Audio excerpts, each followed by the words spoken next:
nous débutons un séminaire qui a pour puissant thème briser l'héritage satanique familial. L'héritage satanique familial peut nous empêcher d'entrer dans notre bénédiction. Et on va voir qu'on subit toujours les mêmes choses. On vit toujours les mêmes. Chaque année, ces mêmes choses-là. On dit le Christ est ressuscité. Il est sorti avec mon mariage. Mais toi, tu vis dans le célibat perpétuel, ça finit pas. Est-ce que Christ n'est pas ressuscité? Il est vraiment ressuscité. Mais pourquoi cela? Pourquoi je vis ça encore? C'est là la question. Frères et sœurs, nous allons entamer l'objectif 1, qui est identifier les différents types d'héritage satanique ou familial. Qu'est-ce que c'est que l'héritage? L'héritage est un patrimoine laissé par une personne décédée et transmis par succession. Quand ton papa décède, c'est qu'il te lègue. Il peut te laisser une voiture, des immeubles, il peut te laisser beaucoup d'argent. Et on voit que ici l'héritage peut être physique comme spirituel. Nous avons deux types d'héritage. Nous avons l'héritage divin en Jésus-Christ et l'héritage satanique. Nous allons prendre un verset biblique.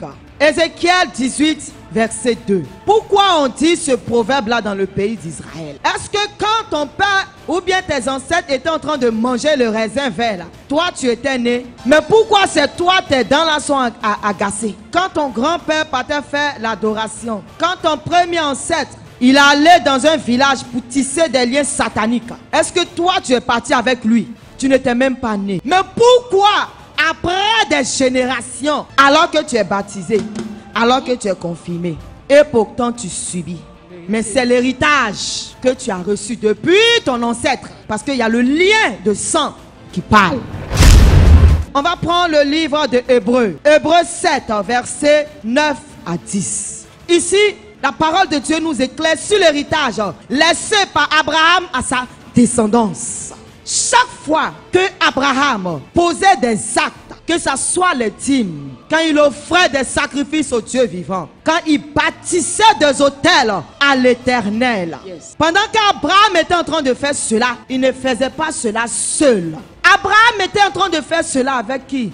Sa descendance. Amen. Bien vrai qu'Abraham en son temps, il n'avait pas encore d'enfants. Mais le Seigneur lui a fait une promesse, il lui a dit, je ferai de toi une nation.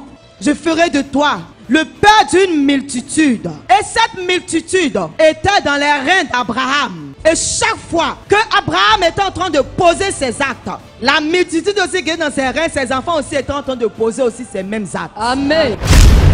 Quand on prend Genèse 26, verset 23, on dit il bâtit là un autel, invoqua le nom de l'Éternel. Quand Abraham était en train de bâtir l'autel, Isaac n'était pas encore né. Isaac ne savait pas que son papa invoqua le nom de l'Éternel. Isaac ne savait pas ça parce qu'il n'était pas encore né. Des années plus tard, Isaac aussi, les actes que son père avait posés, ce sont les mêmes actes aussi que Isaac aussi est en train de poser. Il a bâti encore lui aussi un autel et il invoqua le nom de l'Éternel. Il n'a pas invoqué le nom d'un faux Dieu, d'une autre divinité, mais il a invoqué le nom de l'Éternel. Parce que son père Abraham a invoqué le nom de l'Éternel. On prend maintenant le chapitre 28, versets 10 à 19, toujours Genève. Il dit, je suis l'Éternel, le Dieu d'Abraham, ton père, le Dieu d'Isaac. La terre sur laquelle tu es couché, je la donnerai à toi et à ta postérité. Amen. Il dit, la terre où tu es couché, parce que la terre où Jacob était couché, sur cette terre-là, il y avait eu quelque chose.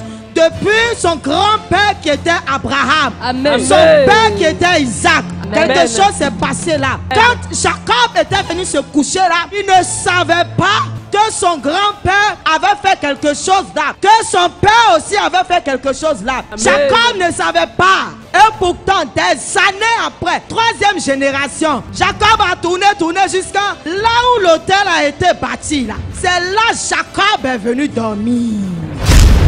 Vous voyez l'héritage qu'Abraham a laissé à sa descendance. Mais, frères et sœurs, toi et moi, nous venons d'une famille où nos ancêtres ne connaissaient pas Dieu. Ils n'ont pas connu Dieu. Ils n'ont pas connu Jésus-Christ de Nazareth. Acte ils ont eu à poser là, c'est pour bâti autel satanique, idolâtrie, fétichisme. Quel est notre héritage? Tu ne peux pas prospérer si en toi il y a l'héritage satanique familial. Et frères et sœurs, vous comprenez combien de fois nous sommes liés par ces héritages-là. 2 Rois 4, verset 1. Le prophète, le père, avant de mourir, il a laissé héritage. Mais c'est quel type d'héritage il a laissé? Une tête. Quand tu partais prendre, en tant que prophète, toi tu es parti prendre. Enfant a fait quoi dedans? Et puis ces enfants, les créanciers, ils vont venir prendre pour faire esclavage. Enfant l'a fait quoi? Frères et sœurs, pour vous dire que l'héritage familial là, ça ne connaît pas si tu es homme de Dieu, ça ne connaît pas si tu es onction, ça ne connaît pas, ça te cogne. Tant que tu ne brises pas ça, tant que tu n'identifies pas qu'il y a un héritage dans ta vie, un héritage satanique dans ta vie, frères et sœurs, tu vas subir. Peu importe le degré de ton onction, tu vas subir. Parce que ça parle, le sang parle. Mais tout dépend de toi. Comment est-ce que tu vas prendre cela? Tu vas accepter de subir l'héritage satanique familial, ou bien tu vas refuser cet héritage, tu vas briser cet héritage afin d'avoir l'héritage de Jésus-Christ de Nazareth. Amen.